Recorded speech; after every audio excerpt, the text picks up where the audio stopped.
إن الحمد لله نحمده ونستعينه ونستغفره ونعوذ بالله من شرور أنفسنا وسيئات أعمالنا من يهده الله فلا مضل له ومن يضلل فلا هادي له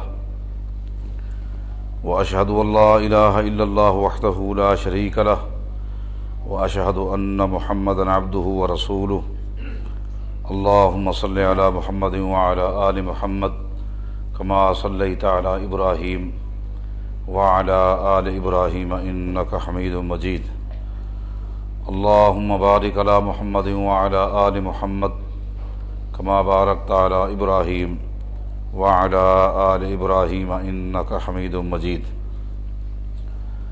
من يطع الله ورسوله فقد رشد واهتدى ومن يعص الله ورسوله فقد ضل وغوى أما بعد فإن خير الحديث كتاب الله وخير الهدي هدي محمد صلى الله عليه وسلم وشر الأمور محدثاتها وكل محدثة بدعة وكل بدعة ضلالة وكل ضلالة في النار أعوذ بالله من الشيطان الرجيم بسم الله الرحمن الرحيم وَلَقَدْ بَعَثْنَا فِي كُلِّ أُمَّةٍ رَسُولًا أَنِ اعْبُدُوا اللَّهَ وَاجْتَنِبُوا الطَّاغُوتَ۔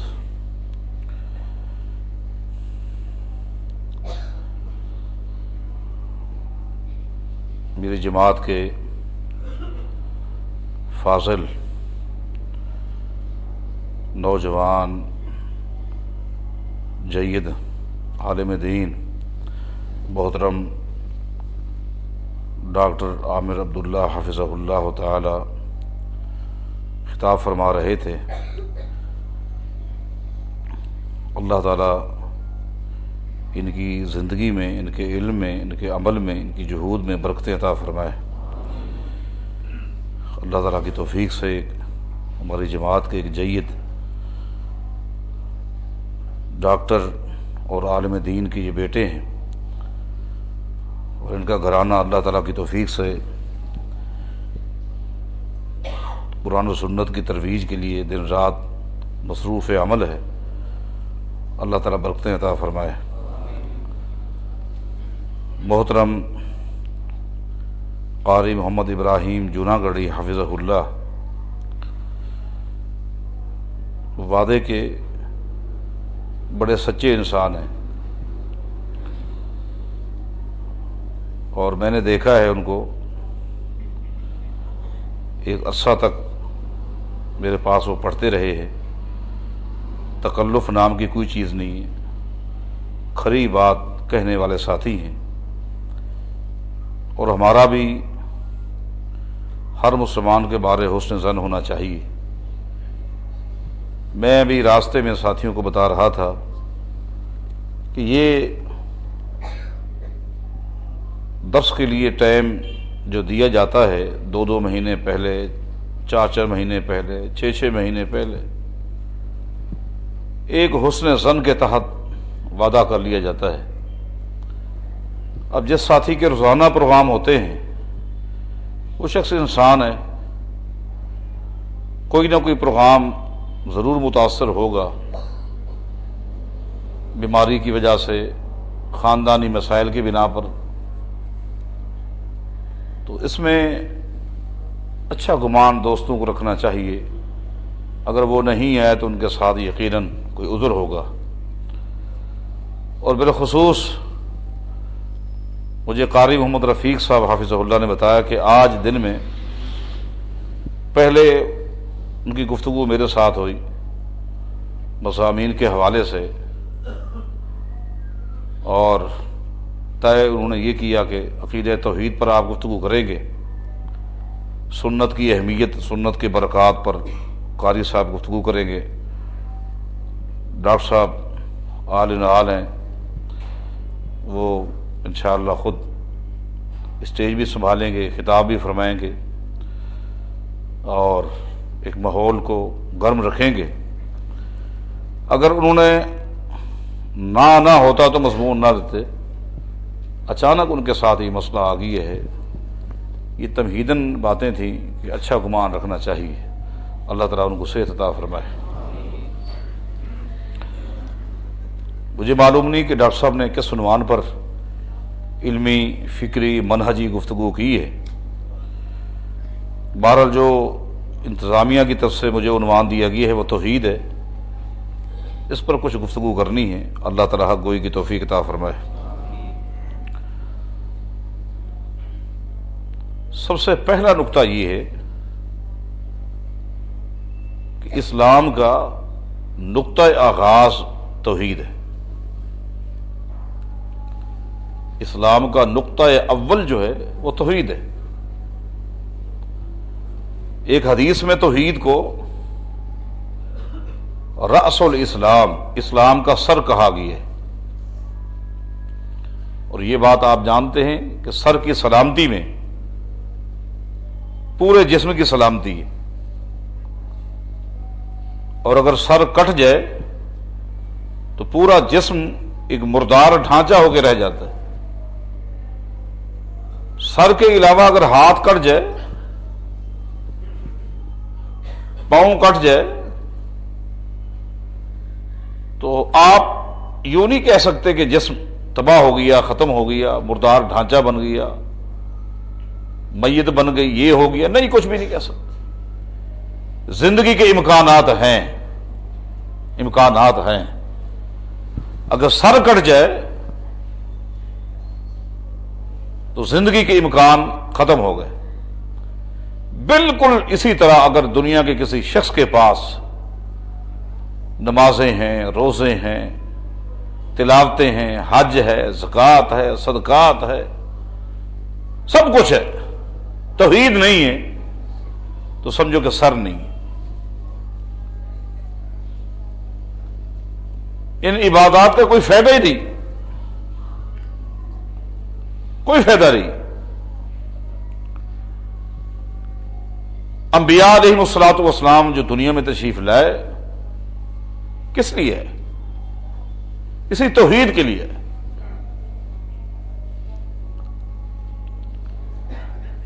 وما ارسلنا من قبلک من رسول الا نوحی الیہ انہ لا الہ الا انا فاعبدون۔ اللہ تعالیٰ فرماتا ہے، اے میرے پیغمبر صلی اللہ علیہ وسلم، آپ سے پہلے بھی جتنے انبیاء ہم نے بھیجے، سب کا پیغام امت کے سامنے، قوم کے سامنے یہی تھا۔ وہ کیا؟ لا الہ الا اللہ، توحید تھا۔ امام الانبیاء، اکرم الانبیاء محمد الرسول اللہ صلی اللہ علیہ وسلم کی حیات طیبہ کو آپ دو حصوں میں تقسیم کر سکتے ہیں، ایک دعوتی زندگی، ایک جہادی زندگی۔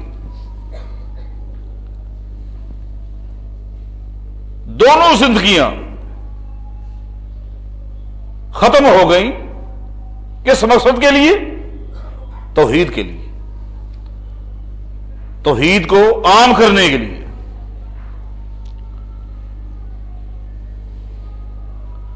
تکالیف برداشت کی، کس لیے؟ تاکہ لوگوں کے پاس توحید آ جائے اور شرک کی خباثتوں سے، نجاستوں سے، نحوستوں سے، غلیظ کیچڑ کے لت پت ہونے سے بچ جائے۔ یہی مقصد تھا۔ نبی علیہ الصلوۃ والسلام غزوہ احد سے جب واپس گھر تشریف لے گئے، اس وقت آپ کی کنڈیشن یہ تھی کہ آپ کی پیشانی مبارک سے خون بہہ رہا تھا۔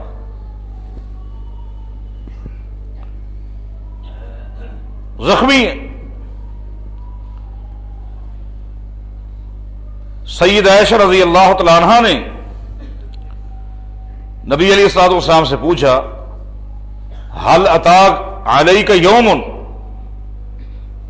کان اشد من یوم احد؟ اے اللہ کے رسول صلی اللہ علیہ وسلم احد کے میدان میں جو آپ کو تکلیف ہوئی ہے، آپ کو لہولہان کر دیا گیا ہے، خون آلود کر دیا گیا ہے، آپ کے دانت مبارک شہید ہو گئے ہیں، اس سے بڑھ کر بھی کوئی سخت دن آپ پر آیا ہے؟ اس سے زیادہ ہی کبھی کبھی تکلیف ہوئی ہے آپ کو؟ فرمایا جی ہاں۔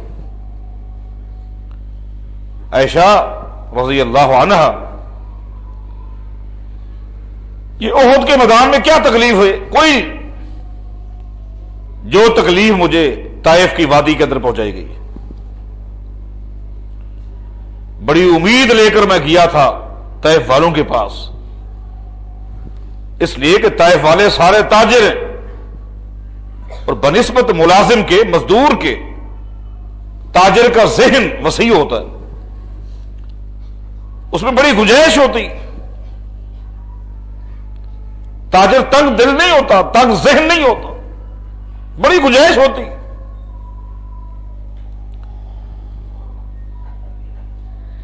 وسعت کے ساتھ میری گفتگو کو سنیں گے، میرے پیغام پر غور کریں گے، مگر انہوں نے کیا کیا؟ اوباش، غنڈوں کو میرے پیچھے لگا دیا، اور ان نوجوانوں نے اپنے دامن پتھروں کے ساتھ بھر لی اور دنیا کے سب سے زیادہ نفیس جسم کے اوپر پتھروں کی باج بسا دی، سب سے نفیس جسم، اتنا نفیس جسم کہ سید عائشہ رضی اللہ تعالیٰ عنہ فرمایا کرتی تھی، جس وقت نبی علیہ الصلوۃ والسلام چٹائی پر سو کر اٹھتے تھے، آپ کے جسم، آپ کی پیٹھ پر چٹائی کی پوری چھاپ ہوتی تھی، پوری چھاپ ہوتی تھی، اتنا نرم جسم، چٹائی چھپ جاتی تھی، نفیس جسم۔ صورتحال کیا ہے؟ فرماتے ہیں آخر کار میں پتھروں کی اس بارش کی زد میں آ کر جب نڈھال ہو گیا تو کیا کیا؟ قعدت الی الارض، میں زمین پر بیٹھ گیا، چلنے کی ہمت نہیں تھی۔ یہ لڑکے کیا کرتے تھے؟ فَيَأْخُذُونَ بِعَضُدَيْهِ فَيُقِيمُونَهُ، آتے اور نبی علیہ الصلوۃ والسلام کے مبارک کندھوں سے پکڑ کر آپ کو کھڑا کر دیتے تھے، کھڑے ہو جاؤ اور چلو۔ فَإِذَا مَشَىٰ رَجَمُوهُ وَهُمْ يَضْحَكُونَ، جب میں چل پڑتا پھر پتھروں کی باج بساتے اور بزرگ بیٹھ کر ہنستے رہتے۔ نبی علیہ السلام چل رہے ہیں اور آپ کے جسم سے نکلنے والے خون کی وجہ سے ایک لائن ہے جو کھینچی جا رہی، کیا صورتحال ہوگی؟ حتیٰ کہ فرمایا کہ ملک الجبال آ گیا، وہ فرشتہ آ گیا، صحیح بخاری کی حدیث ہے، جس کی ڈیوٹی پہاڑوں پر تھے، جو فرشتہ پہاڑوں پر مامور تھا وہ آ گیا اور آتے ہی کہا کہ مجھے اللہ تعالیٰ نے بھیجا ہے۔ کس لیے؟ ان شئت ان اطبق علیہم الاخشبین،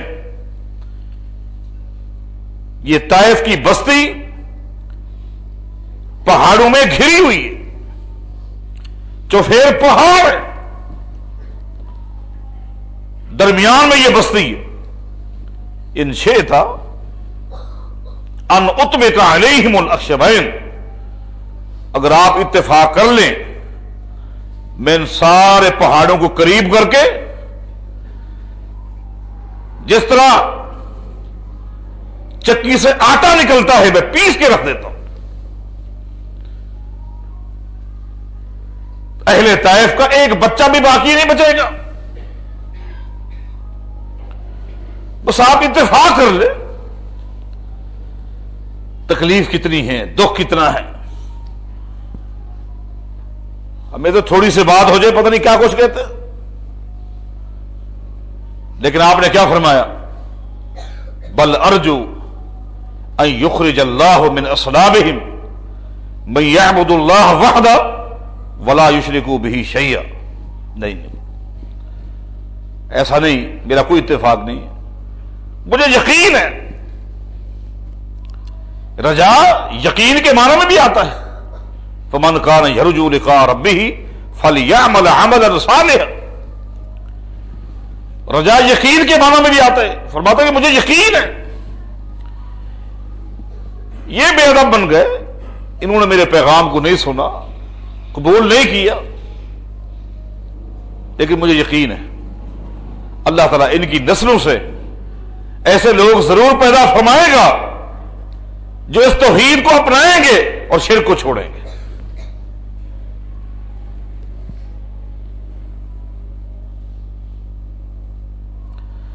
آپ حیران ہوں گے، وہ پتھروں کی بارش برسا رہے اور آپ کیا فرماتے ہیں؟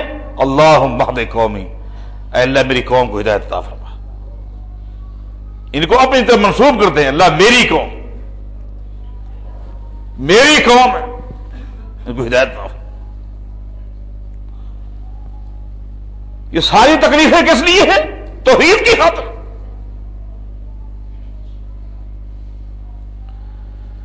عمرو بن عاص کہتے ہیں کہ جس دن مکہ والوں نے مختلف گھروں سے انگارے منگوائے، چنگاریاں منگوائی، ہر آدمی اپنے گھر کے چولہے سے چنگاریاں لے کر آیا،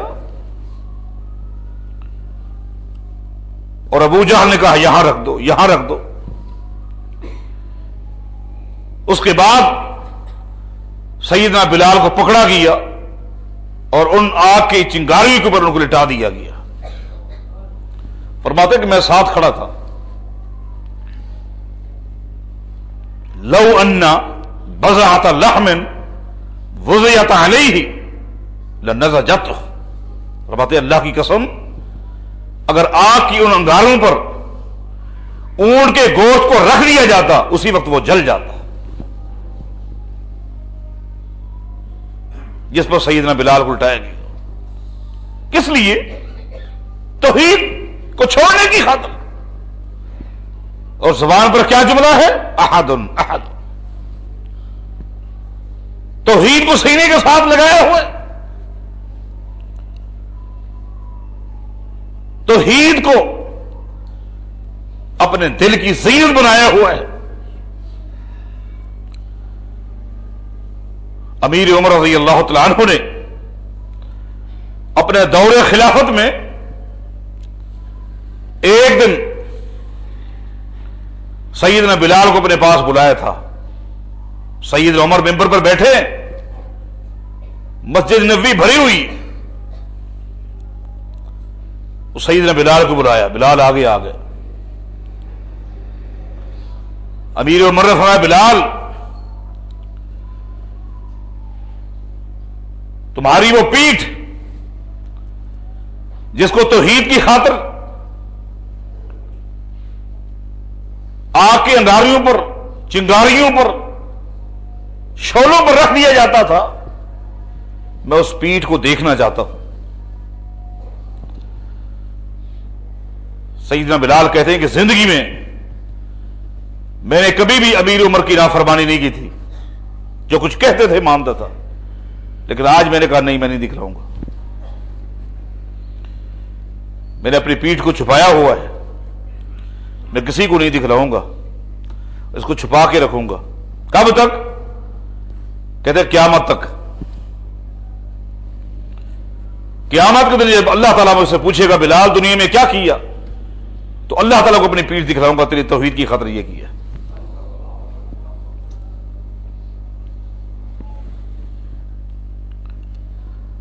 امیر عمر نے کہا کہ بلال میں قسم دے کر کہتا ہوں مجھے وہ جگہ دکھلائیے۔ سیدنا بلال نے کہا اگر آپ قسم دے رہے ہیں تو پھر آپ ممبر کی اس سائڈ پر آ جائیں تاکہ آپ کے علاوہ میری پیٹھ کو کوئی اور نہ دیکھے۔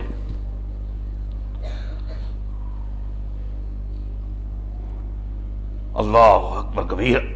امیر عمر اٹھے اور ممبر کی اس طرف آ گئے۔ سیدنا بلال نے اپنی قمیض پیچھے سے ہٹائی، جو ہی ہٹائی، انس بن مالک کہتے ہیں رضی اللہ عنہ اس دن مسجد کی سب سے آخری صف میں بیٹھا تھا، میں نے وہیں سے سیدنا عمر بن خطاب کی چیخ کی آواز سنی، اتنا روئے، حالانکہ بڑے صبر والے ہیں سیدنا عمر، بڑے سخت دل۔ میں آخری صف میں بیٹھا تھا اور سیدنا عمر کے رونے کی آواز میں نے وہیں سن لی۔ اور سیدنا عمر کہتے بلال تیرے جسم پر، تیری پیٹھ پر گوشت نام کی کوئی چیز نہیں، ہڈیوں کا مجموعہ جو جمع ہے۔ کس لیے؟ اس توحید کی خاطر کہ یہ نعمت چھن نہ جائے۔ سیدہ زنیرہ رضی اللہ تعالی عنہا کے ساتھ کیا ہوا؟ بیچاری لونڈی توحید کو سمجھ چکی، اپنا چکی، سینے کے ساتھ لگا چکی، آج گھر کے اندر ابو جہل نے امیہ کی دعوت کی، امیہ کی دعوت کی اور کہا کہ زنیرہ کو سمجھانا ہے، اگر باز نہ آئے تو آج اس کا حشر کرنا۔ دونوں بدمعاش جمع ہو گئے، وہ بھی رئیس المشرکین ہے، وہ بھی رئیس المشرکین ہے، دونوں جمع ہو گئے۔ سیدہ زنیرہ رضی اللہ تعالیٰ عنہ کو بلایا گیا، چھوڑ دے اس توحید کو۔ اس نے کہا نہیں چھوڑ سکتے، میری جان تو جا سکتی ہے، یہ میرا ایمان نہیں جا سکتا۔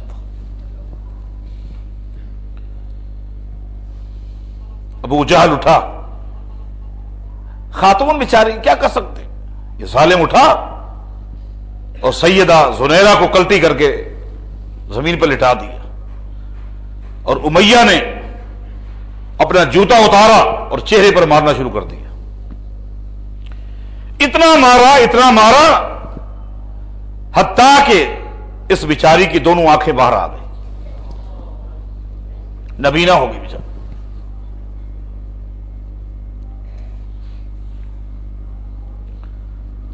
اور پھر شور مچایا، لوگوں کو جمع کیا اور کہا کہ یہ لات اور منات کو نہیں مانتی، لات اور منات کی یہ بے ادب اور گستاخ ہے، لوگوں کو دیکھو، لات اور منات نے زنیرہ کو اندھا کر دیا، پٹک کر آنکھیں باہر آ گئی، بے ادب کی یہ سزا ہے۔ جو لات کو نہیں مانے گا، منات کو نہیں مانے گا، اس کے ساتھ یہ ہوگا۔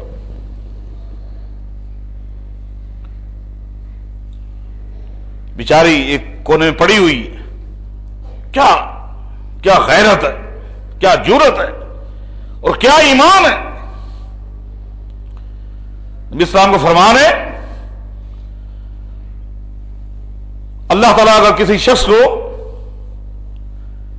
3 چیزیں دے دے تو وہ یقین کر لے کہ اس کو ایمان کی حلاوت اور مٹھاس مل گئی۔ اس سے محدثین نے لکھا ہے کہ اس کا مطلب یہ ہے ایمان کی ایک حلاوت ہے، ایک مٹھاس ہے۔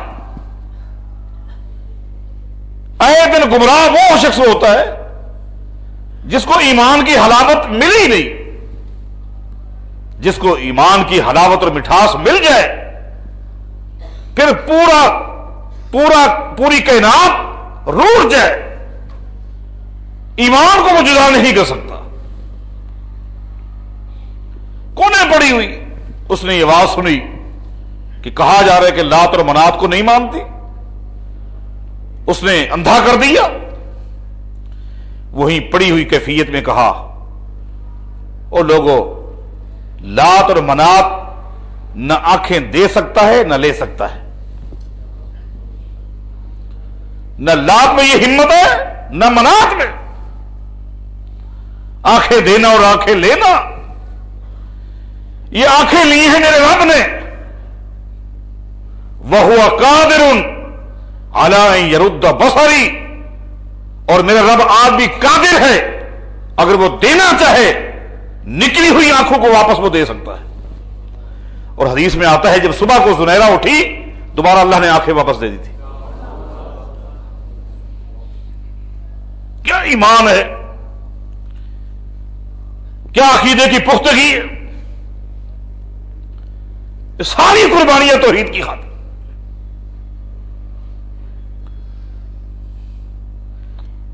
یہ راس الاسلام ہے توحید. میں کچھ آخر بتاؤں گا کہ توحید ہے کیا.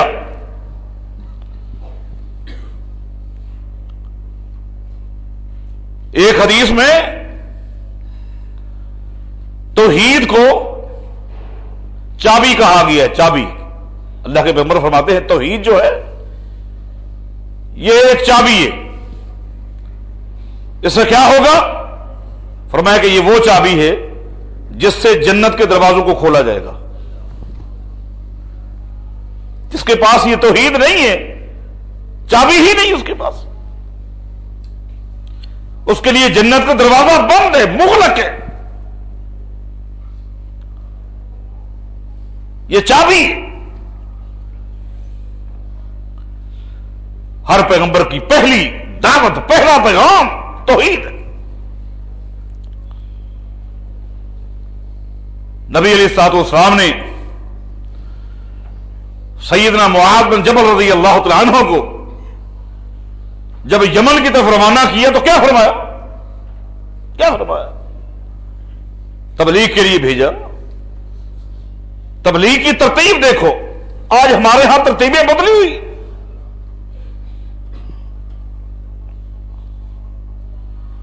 شرک کے اڈے پر ہم جمع ہو جاتے ہیں. جو شرک کی نحوست اور غلاظت میں لت پت ہے اس کو اپنا مقتدا اور پیشوا بنا لیتے ہیں. اس کے پیچھے نماز پڑھنے کے بعد اس کو پھر لا الہ الا اللہ کی تبلیغ کرتے ہیں. بتاؤ یہ کون سی توحید کی غیرت ہے؟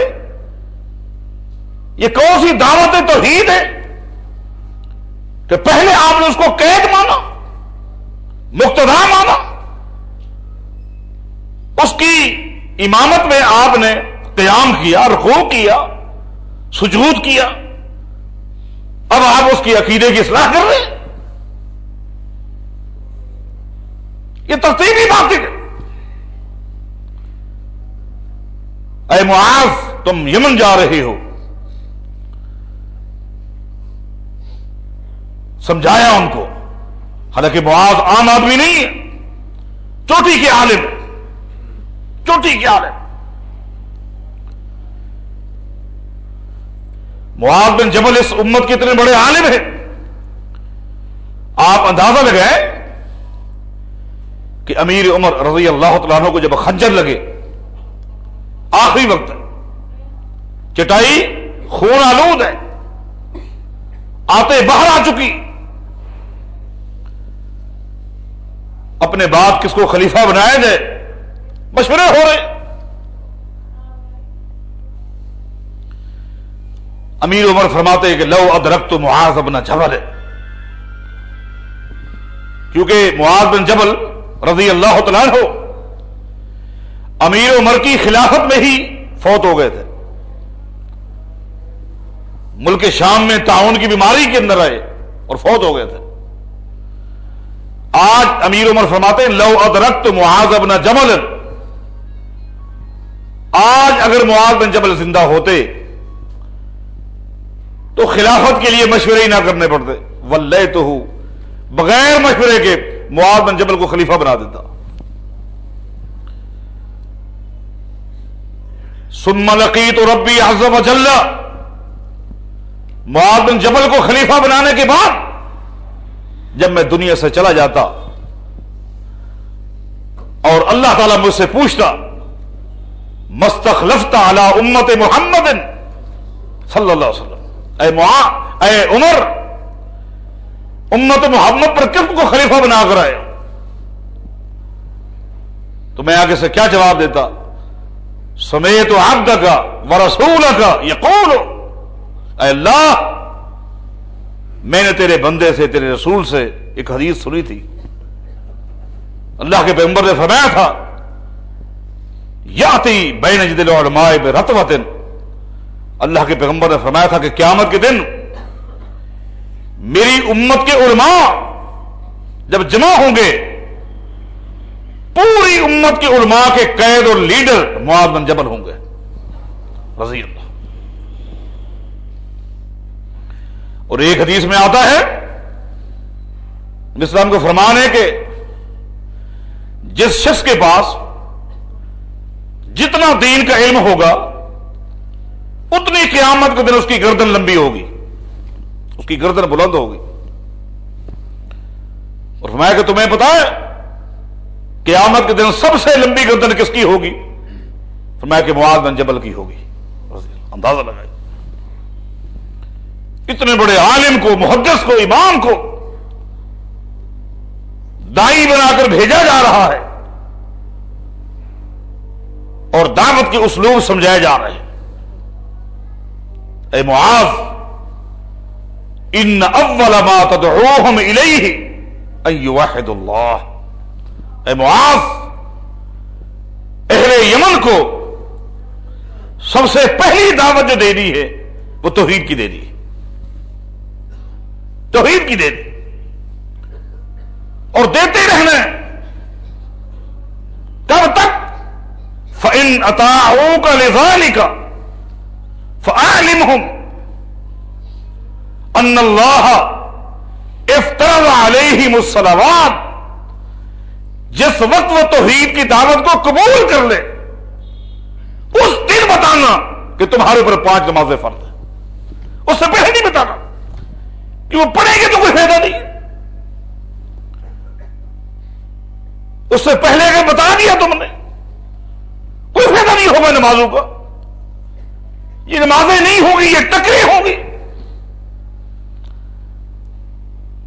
یہ نماز نہیں ہوگی، یہ ایکسرسائز ہوگی۔ نماز کا پیغام دینا ہے اس دن جس دن توحید کو قبول کر، توحید نہیں ہے تو کوئی فائدہ ہی نہیں،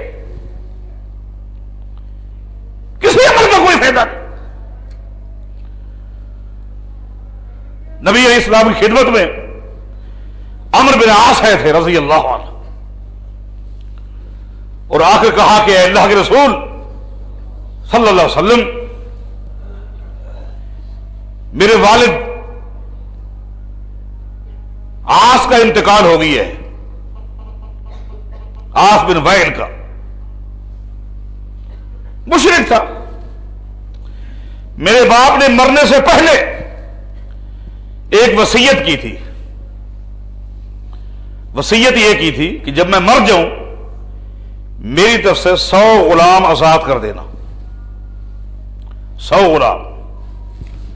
غلام کی آزادی کوئی معمولی چیز نہیں ہے، بہت بڑی چیز۔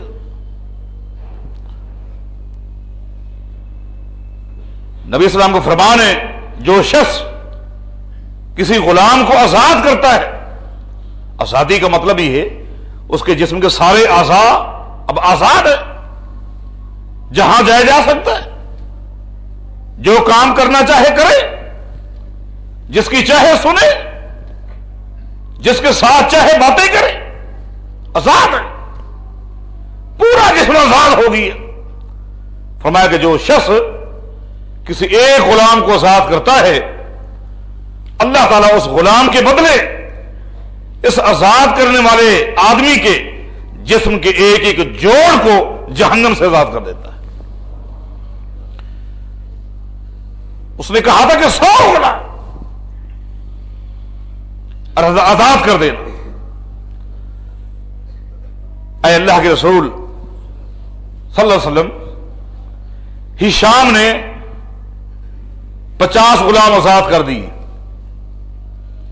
ہشام نے آزاد کر دیے، میں آپ سے پوچھنے کے لیے آیا ہوں، کروں نہ کروں؟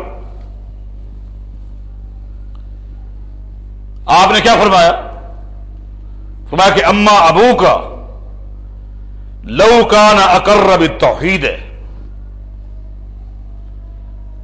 ثم اعتقتم عنہ او تصدقتم عنہ او حججتم عنہ بلغہ ذالک وفی روایت نفعہ ذالک۔ اے عمرو، اگر تیرے باپ کے پاس توحید ہوتی اور پھر تم ان کی طرف سے صدقہ کرتے، حج کرتے، غلام آزاد کرتے، اس کا اس کو فائدہ ہوتا۔ توحید نہیں ہے تو کوئی فائدہ نہیں، کوئی فائدہ نہیں، کسی عمل کا کوئی فائدہ نہیں۔ آپ اکثر علماء سے سنتے رہتے ہیں جب قیامت کا دن ہوگا، خلائق جمع ہوگی، حدیث میں آتا ہے اس حجر اسود کو ملایا جائے گا۔ اس کی جسامت کے بارے جو صحیح حدیث ہے وہ یہ ہے، قیامت کے دن جب یہ حجر اسود آئے گا، اس کا حجم، اس کی جسامت احد پہاڑ کے برابر ہوگی، کئی میل لمبا، چوڑائی اتنا بڑا ہو کر ہی آئے گا۔ آگے حدیث میں آتا ہے کہ لہو عینان یبصر بہما، قیامت کے دن اس حجر اسود کی 2 آنکھیں ہوں گی، ان آنکھوں سے یہ دیکھے گا، تلاش کرے گا۔ قیامت کے دن اللہ تعالی کچھ چیزوں کو بصیرت دے گا، بصیرت، جیسے قیامت کے دن ترازو قائم ہوگا، ترازو کے اندر جو کانٹا ہے اس کو اللہ بصیرت دے گا، ایسی بصیرت دے گا کہ جب کسی مشرک کے عمل کو، کسی بدعتی کے عمل کو رکھا جائے گا، فلا نقیم لہ وزنا، وہ کانٹا وزن ہی نہیں کرے گا، ایسی بصیرت ہوگی۔ یہ بصیرت اللہ تعالیٰ دے گا، حجر اسود کو اللہ تعالیٰ یہ بصیرت دے گا۔ یہ ہر چومنے والے کو تلاش نہیں کرے گا، اس کو تو خوب ابو جہل چومتا رہا، بوسے لیتا رہا، امیہ چومتا رہا، ابو لہب چومتا رہا، یہ ہر ایک کو تلاش نہیں کرے گا، مخصوص لوگوں کو تلاش کرے گا، تلاش کرے گا اور دیکھتا رہے گا، واچ کرے گا کہ ان کی باری اللہ کی عدالت میں کب آتی ہے۔ ہر ریاست واچ کر رہا ہے۔ اب جو ہی کوئی شخص آئے گا جس میں 2 شرطیں ہوں گی، نمبر 1 حجر اسود کا بوسہ لیا ہوگا، نمبر 2 اس میں توحید ہوگی۔ حدیث میں ہے کہ یشہدو، حدیث کے الفاظ ہے، یشہدو لمن استعانہ بالتوحید، زندگی میں بھلے ایک ہی مرتبہ جس نے اس کا بوسہ لیا ہوگا توحید کے ساتھ، وہ شخص جو ہی آئے گا وَلَهُ لِسَانٌ يَنْطِقُ بِهِ، اللہ تعالیٰ اس کو جہاں آنکھیں دے گا، اس کو زبان بھی دے گا، بول پڑے گا، اے اللہ اس موحد نے میرا بوسہ لیا تھا، اللہ تعالیٰ کے عرش کے پے کو یہ پکڑ لے گا اور اس وقت تک نہیں چھوڑے گا جب تک کہ اللہ اس کو معاف نہیں کرے گا۔ شرط توحید ہے،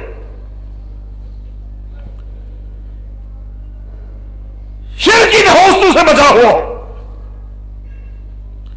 بنیادی شرط۔ بڑے بڑے عاصیوں کو، پاپیوں کو، مجرموں کو قیامت کے دن اللہ تعالیٰ معاف فرمائے گا، معاف فرمائے گا۔ آپ حدیث بطاقہ پر غور کر لیں، حدیث بطاقہ جو بالاتفاق محدثین صحیح حدیث، کہ ایک شخص کو لایا جائے گا،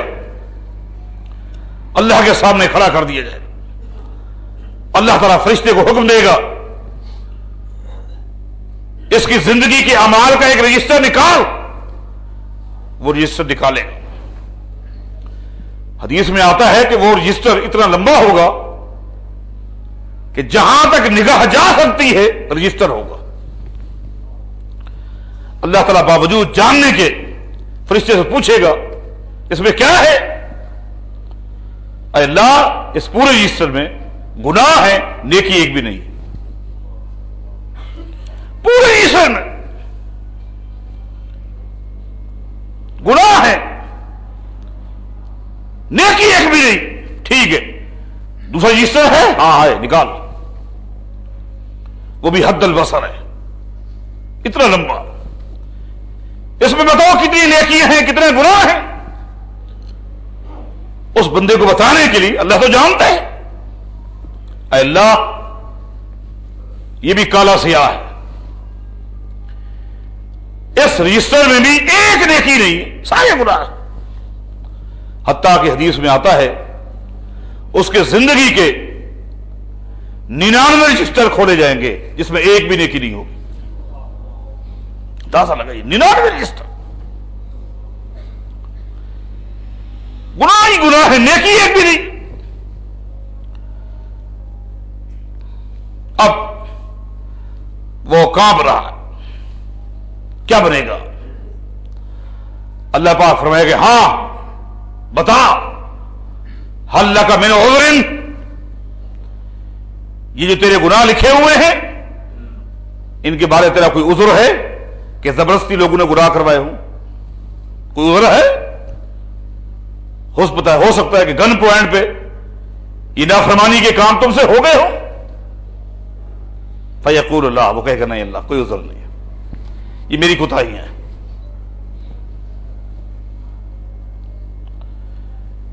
اچھا یہ بتا، جب تو نے یہ گناہ کیے تیرے علم میں تھا کہ یہ گناہ ہے؟ یہ بعد میں پتا چلا کہ یہ گناہ ہے؟ اے اللہ، گناہ سے پہلے بھی پتا تھا یہ گناہ ہے، کام بھی رہا ہے اور بات کھری کر رہا ہے، گناہ سے پہلے بھی مجھے پتا تھا یہ گناہ ہے۔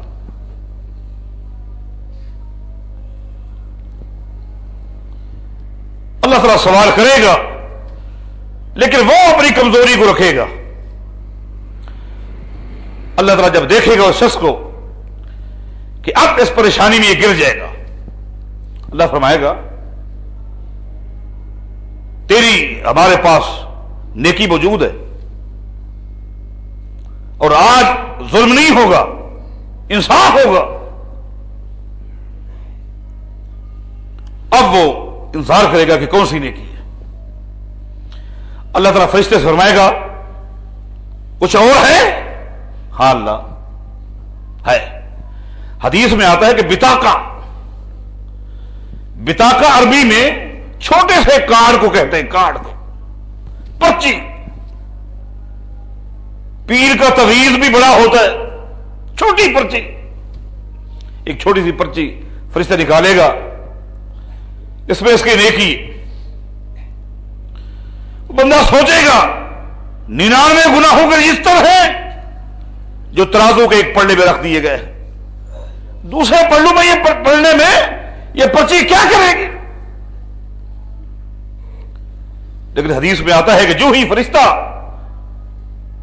اس پرچی کو ترازو کے دوسرے پلڑے میں رکھے گا تو حدیث کے الفاظ ہے مالت بہن، اس پرچی والا پلڑا اتنا بھاری ہوگا کہ زمین کے ساتھ لگ جائے گا۔ وہ 99 گناہوں والے رجسٹر اتنے ہلکے ہوں گے آسمان کے ساتھ لگ جائیں گے، ترازو یوں ہو جائے گا، یوں ہو جائے گا۔ اللہ کے رسول اس پرچی میں کیا ہے؟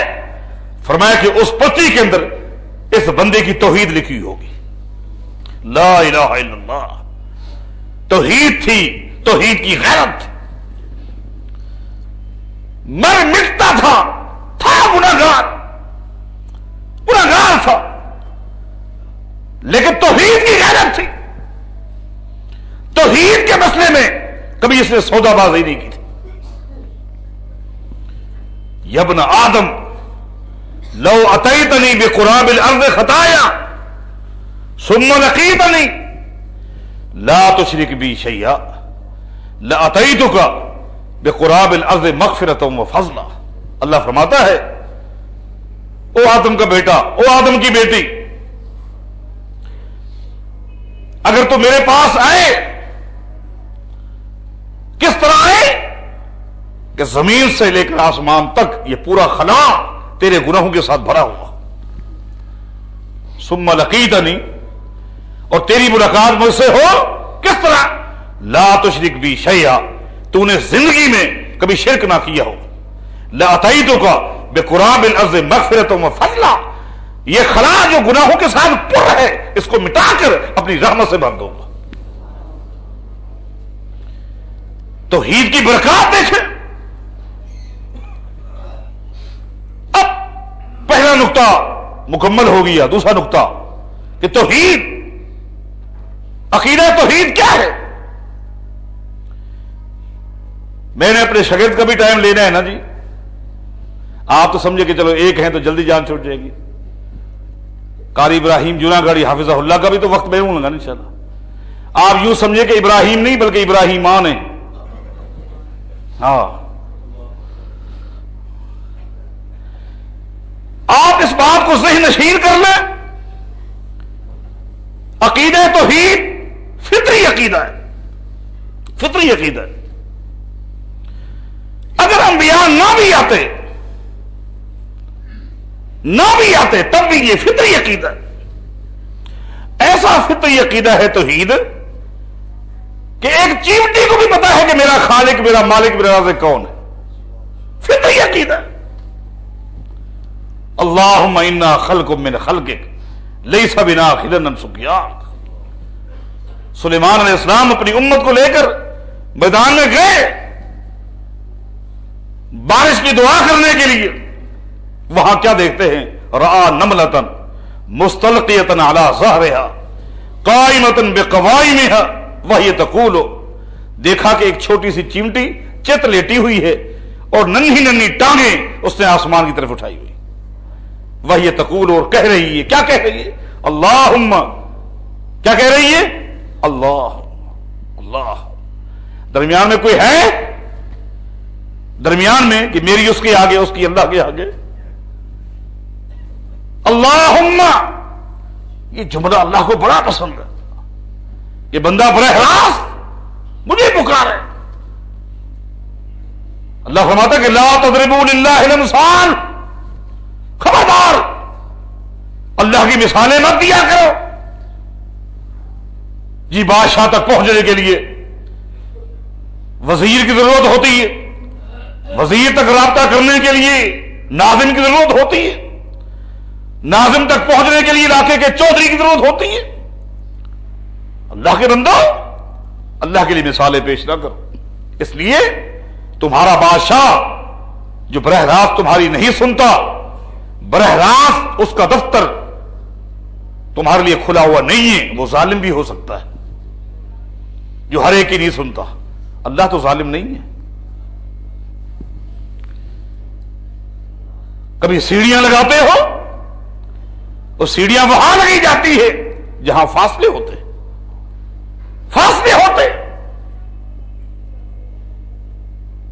یہ ہاتھ، یہ میرے جسم کا حصہ ہے لیکن یہ مجھ سے جدا ہے، دور ہے. یہ دور ہے،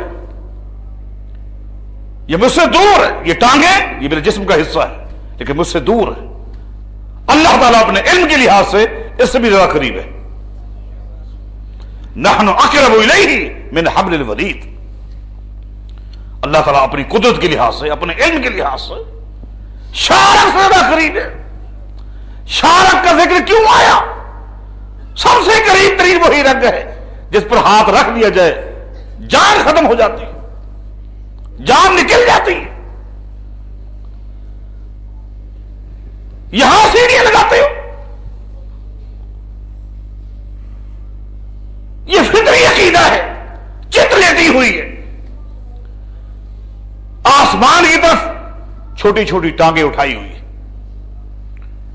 اور کہہ رہی ہے کہ اللہم انا خلق من خلقک، ہم تیری مخلوق ہیں. یہ اللہم کا جملہ اس کو کس نے سکھلایا؟ یہ فطری عقیدہ ہے. ہمیں اللہ نے پیدا کیا ہے، اس کو کس نے بتایا؟ یہ فطری عقیدہ. آگے کہتے کہ لیس بنا غنن عن سقیاک. اے اللہ کیسی توحید ہے. اے اللہ تیرے علاوہ ہمیں کوئی پانی پلا ہی نہیں سکتا، کوئی نہیں پلا سکتا، تو ہی پلانے والا ہے، تو رازق ہے، تیرے علاوہ کوئی رازق نہیں. اللہ کو رازق سمجھنا توحید نہیں ہے. جب تک یہ نہ کہو کہ وہ رازق ہے اور اللہ کے علاوہ کوئی رازق نہیں ہے، جب تک شرک کی نفی نہیں کرو گے اس وقت تک توحید مکمل نہیں ہوگی. وہ خالق ہے، اس کے علاوہ کوئی خالق نہیں ہے. اس بات اور نفی یہ دونوں ضروری ہیں. سلیمان علیہ السلام نے امت سے کہا ارجعوا، او گھر چلے. دعا بارش کا مسئلہ رہ گیا تو میں نہیں، فقط سقیتم لدعوت غیرکم، سمجھو کہ تمہیں پانی مل گیا، آج بارش آ جائے گی، کیونکہ ہم سے پہلے ایک اور مخلوق دعا مانگ چکی ہے. یہ فطری عقیدہ ہے. عقیدہ توحید فطری عقیدہ ہے. ایک پرندے کو بھی پتا ہے، ایک پرندے کو بھی پتا ہے کہ میں اللہ سے اوجھل نہیں ہو سکتا، اللہ کے علاوہ ہر چیز سے میں اوجھل ہو سکتا ہوں، ہر ایک سے چھڑ سکتا ہوں، چاہے بادشاہ ہو، نبی ہو، اس سے چھڑ سکتا ہوں. اس کا عقیدہ ہے. اللہ کا علم کامل ہے. اللہ کے بعد مخلوق پوری کے اندر کوئی شخص ایسا نہیں جس کو ہر وقت ہر چیز کا علم ہو. عالم الغیب ایک اللہ ہے جو اسباب کا محتاج نہیں ہے. یہ علم غیب نہیں ہے کہ کتاب میں ہم نے ایک چیز پڑھ لی، یہ تو ایک سبب ہے، ہم نے پڑھا. پھر اس طرح تو ابھی کوئی ساتھی بیٹھے بیٹھے کہہ سکتا ہے ابھی کینیڈا میں یہ ہو گیا، لو جی کینیڈا کی خبر آ گئی، موبائل پہ کسی نے بات بتا دی. یہ سبب ہے، یہ ذریعہ ہے. اسباب کا محتاج نہیں تو ایک اللہ ہے، باقی سب محتاج ہے. مالی لا اری الہدہد ام کان من الغائبین. سلیمان علیہ السلام فرماتے کیا بات ہے، ہدہد نظر نہیں آ رہا. یہاں غور کریں، ہدہد مالی لا اری الہدہد، کیا بات ہے میں ہدہد کو نہیں دیکھ رہا. ہدہد کو، اس کا مطلب یہ ہے نبی کے بھی دیکھنے کی ایک حد ہوتی ہے. اس حد کو جب کوئی چیز کراس کر جائے نبی بھی نہیں دیکھ سکتا. بتاؤ اب اگر کسی بندے کا عقیدہ ہو کسی مخلوق کے بارے، کسی نبی کے بارے، کسی ولی کے بارے، بھائی شرقن غربن شمالن جنوبن جو کچھ بھی ہے وہ دیکھ رہا ہے، کوئی چیز اسے چھپی ہوئی نہیں ہے، وہ تو دلوں کے بھید کو جانتا ہے. اس آیت کو کیا کہو گے؟ سلیمان علیہ السلام کے بارے کیا کہو گے؟ قرآن کریم ہے. سلیمان علیہ السلام کہے مالیا لا اری الہدہد، ہدہد نظر نہیں آ رہا. مانا دیکھنے کی ایک حد تھی، اس حد سے ہدہد نکل چکا تھا. یہ ہے مخلوق. خالق کیا ہے کہ دیکھنے کی کوئی حد اللہ، اللہ کی کسی صفت میں کوئی شریک ہی نہیں. صحیح بخاری کی حدیث ہے کہ اگر کالی سیاہ رات ہو، کالی سیاہ رات ہو اور چیونٹی کا رنگ بھی کالا ہو، جس پتھر پہ چیونٹی چل رہی ہو وہ بھی کالا ہو، سیاہ رات کے اندر کالے پتھر پہ کالی چیمٹی جب چلتی ہے اللہ ایسے اس کو دیکھ رہا ہوتا ہے. یہ خالق ہے. اور سماسلم کیا کہتے ہیں؟ مالیا لا ار الہدہد، ہدہد نظر نہیں آ رہا. ختم. ام کان من الغائبین، آج غائب ہے. غائب ہے کیا ہے؟ سن لو، قرآن کریم پڑھ لو توحید سمجھ آ جائے گی. غائب ہے. اللہ سے کوئی چیز غائب ہو سکتی ہے؟ اللہ کے علاوہ کسی چیز کے بارے، کسی ہستی کے بارے اگر یہ عقیدہ بناؤ اس سے بھی کوئی چیز غائب نہیں ہو سکتی. یہی شرک ہے. یہی شرک ہے. ام کان من الغائبین، آج تو غائب ہے. سبحان اللہ. قرآن کریم نے کیا کہا آگے؟ فَمَكَثَ غَيْرَ بَعِيدٍ فَقَالَ أَحَطْتُ بِمَا لَمْ تُحِطْ بِهِ وَجِئْتُكَ مِنْ سَبَإٍ بِنَبَإٍ يَقِينٍ. یہ فا اور سما یہ عربی کے دو الفاظ ہیں، سما اور فا. سما بھی تراخی کے لیے آتا ہے اور فا بھی تراخی کے لیے آتا ہے. اگر تھوڑا سا وقفہ زیادہ ہو، اس کے بعد کی بات ہو تو اس کے لیے سما آتا ہے. پھر اگر بس فوراً ہی کا معاملہ ہو، فوراً ہی کا معاملہ ہو تو اس کے لیے سما نہیں ہے تو بلکہ فا آتا ہے. کیا آتا ہے؟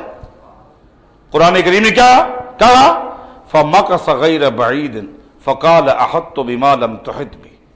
اس گفتگو کو دیر ہی نہیں لگی تھی، ابھی سلیمان علیہ السلام نے یہ بات کہی، اتنے میں ہدہد آ گیا. مانا بہت قریب تھا. ہدہد قریب تھا. یہ ہدہد پرندہ آج بھی دنیا میں ہے. 2 منٹ کے لیے اس کو اڑائیں کہاں جائے گا؟ 10 منٹ تک اڑائے کہاں جائے گا؟ یو پی تک پہنچے گا، ناگن تک پہنچے گا. بڑا قریب تھا. قریب تھا. قریب تھا لیکن سلیمان علیہ السلام سے غائب تھا. اور آخر کیا کہتا ہے؟ میں نے ہدہد کو دیکھا ہے، اس کے سر کو دیکھا اور حیرت ہوئی. چھوٹا سا سر لیکن دماغ کے اندر، دل کے اندر توحید پروئی ہوئی ہے. آج 20-20 کلو کے سر ہے، توحید سمجھ نہیں آتی. کہتے ہیں احط بما لم تحط بہ. اے سلیمان، میں تو آپ کے پاس ایک ایسی خبر لے کر آیا ہوں جس کا آپ کو بھی علم نہیں. آپ کو بھی یہ توحید ہے، یہ توحید ہے. اور خبر بھی یقینی ہے، خبر بھی یقینی ہے. قرآن کریم کی کوئی آیت دکھلاؤ جس میں سلیمان علیہ السلام نے کہا ہو کہ اس کا تو مجھے پتا تھا، تو نے کیسے کہہ دیا؟ نہیں. میں کہہ رہا تھا کہ توحید فطری عقیدہ، فطری عقیدہ. ایک پرندے کو بھی پتا کہ توحید کیا ہے. میرے دوستوں، میرے بھائیوں، سب سے پہلا بنیادی نقطہ توحید کے حوالے سے جو میں نے آپ کو سمجھانا ہے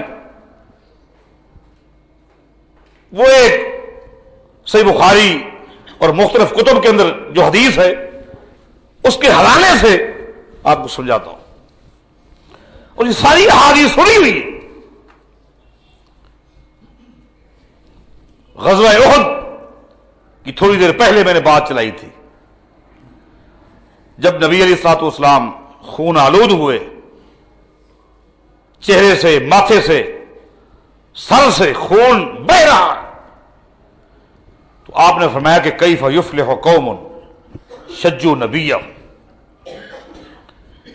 یہ لوگ کیسے کامیاب ہوں گے جنہوں نے پیغمبر کو بھی زخمی کر کے رکھ دیا.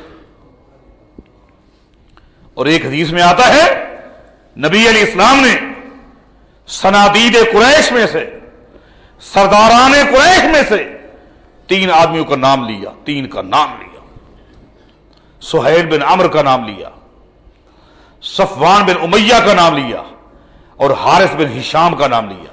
حارث، صفوان، سہیل، ان 3 کا نام لیا، اور میں کہ یہ کیسے کامیاب ہوں گے؟ منا یہ تو کامیاب نہیں ہو سکتا۔ مرکزی کردار احد کی لڑائی میں ان کا تھا، یہ کیسے کامیاب ہوں گے؟ اللہ اکبر!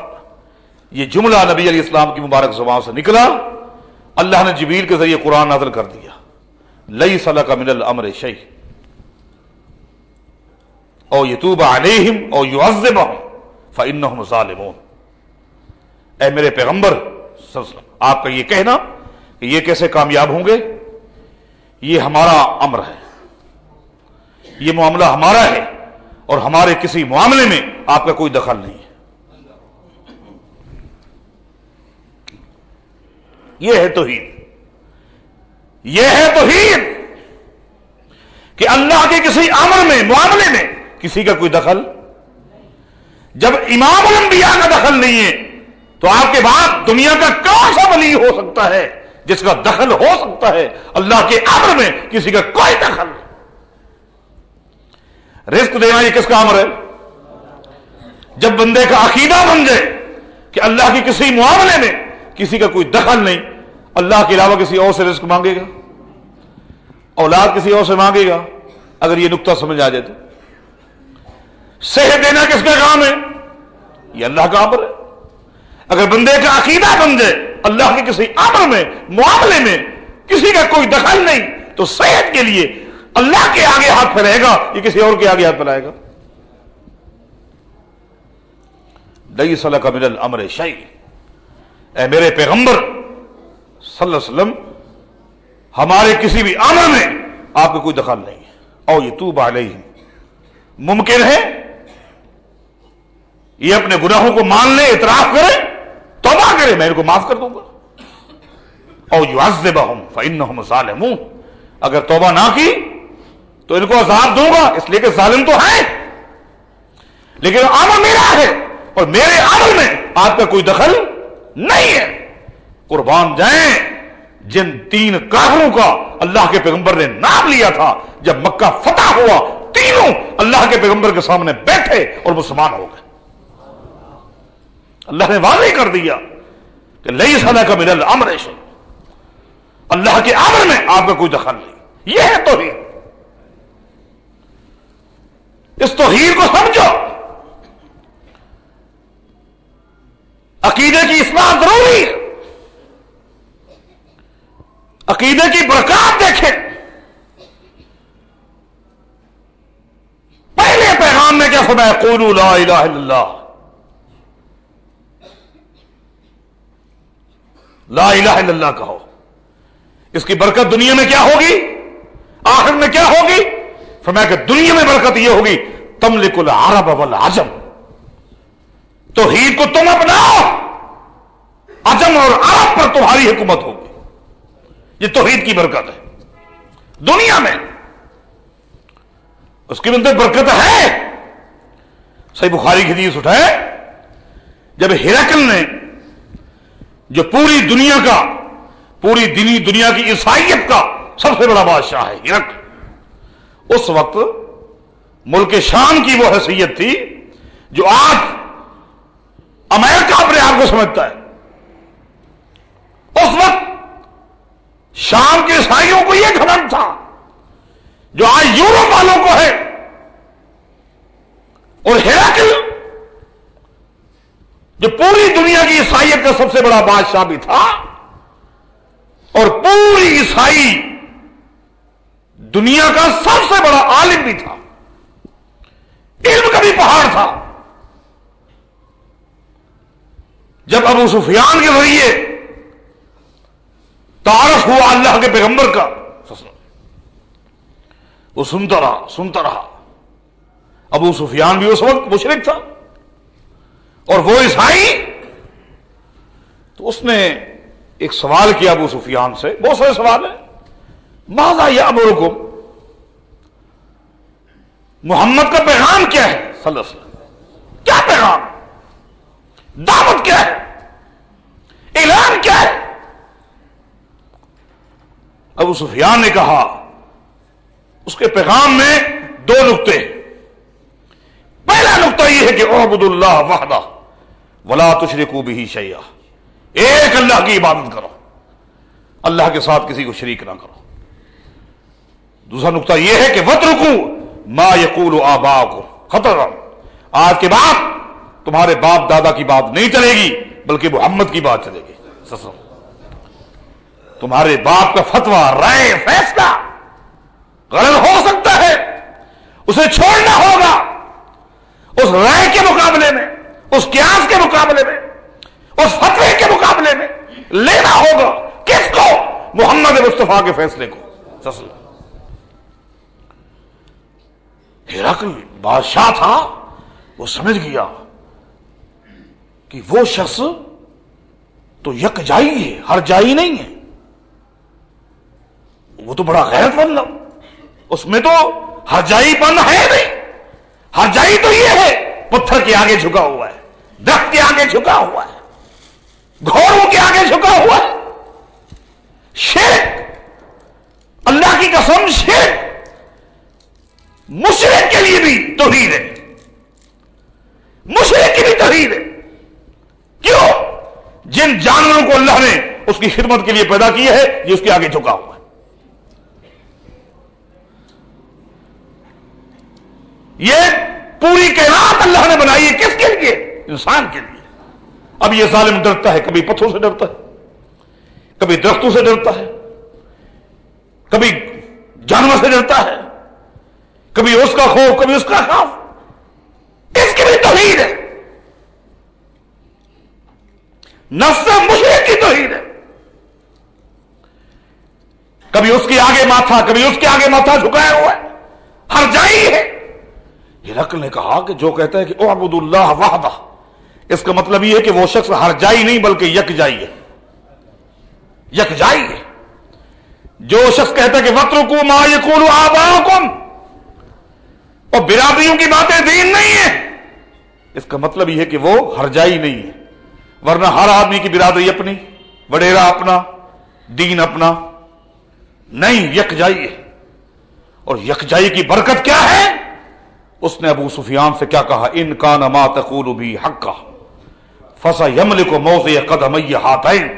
ابو سفیان، جو باتیں تو نے بتائی ہیں محمد کے بارے صلی اللہ علیہ وسلم، اگر تیری باتیں سچی ہیں تو پھر سن لے، آج جہاں میرا تخت ہے ان قریب یہاں حکومت محمد کی ہوگی. یہ ہے برکات توحید کی. جہاں ہمارا تخت ہونا چاہیے تھا توحید کو چھوڑنے سے، آج انہی لوگوں نے ہمارا تختہ الٹا ہوا ہے. یہ شرک کی نہوستے ہیں، توحید کی برکات سے محروم ہے. توحید کو سمجھو اور سن لو، آخری بات سن لو، شرک اور توحید میں کیا فرق ہے. فرمایا کہ اگر کسی شخص میں شرک ہو اور وہ اتنے اعمال کرے، اتنے اعمال، حتیٰ کہ اس کے اعمال، اس کی نمازیں، اس کے روزے، اس کی تلاوتیں، اس کا صدقہ خیرات تہامہ کے علاقے کے پہاڑوں کے برابر ہو جائے. حالانکہ کوئی شخص اتنا عمل نہیں کر سکتا. تہامہ حجاز کا دوسرا نام ہے، مکہ، مدینہ، یہ سارا پہاڑوں کے ساتھ اٹا ہوا ہے، پہاڑ ہی پہاڑ. ایک آدمی اتنا عمل کہاں جمع کر سکتا ہے؟ فرمایا کہ اگر جمع کر بھی لے، تہامہ کے پہاڑوں کے برابر اس کے پاس عمل ہوں اور توحید نہ ہو، شرک ہو، فَيَجْعَلُهُ اللَّهُ تَعَالَى هَبَاءً مَنْثُورًا. جس طرح تیز اور تند آندھی چلتی ہے اور ریت کے ذرات اڑ جاتے ہیں، قیامت کے دن ان پہاڑوں کو اللہ تعالیٰ اڑا دے گا. توحید نہیں تھی. اور اس کے مقابلے میں فرمایا کہ اگر توحید ہو، تمرۃ واحدۃ تملأ المیزان. آپ نے فرمایا کہ سن لو، قیامت کے دن جو ترازو قائم کیا جائے گا وہ بہت بڑا ہے. اس کا ایک پلڑا اتنا بڑا ہے، اتنا بڑا ہے فرمایا کہ اگر اس پلڑے میں یہ 7 زمینیں اور یہ 7 آسمان رکھ دیے جائیں یہ سارے آ جائیں گے، لیکن فرمایا کہ اگر توحید ہوگی تو تمرۃ واحدۃ تملأ المیزان، اگر کسی توحید والے نے، موحد نے اللہ کے راستے میں دنیا میں کھجور کا ایک دانہ خرچ کیا ہوگا، اس کے سوار سے ترازو کا پلڑا بھر جائے گا۔ یہ ہے توحید کی برکات اور یہ ہے شرک کی نحوستیں۔ اللہ تعالی ہم سب کو توحید سے مالا مال فرمائے اور شرک کی نحوستوں سے محفوظ فرمائے۔ آپ ساتھی سردی کے اس موسم میں تشریف لائے، ساتھیوں نے اہتمام کیا، اللہ تعالیٰ تمام ساتھیوں کو جزائے خیر دے۔ اقول قولی ھذا واستغفر لي ولکم وآخر الحمد للہ رب العالمین۔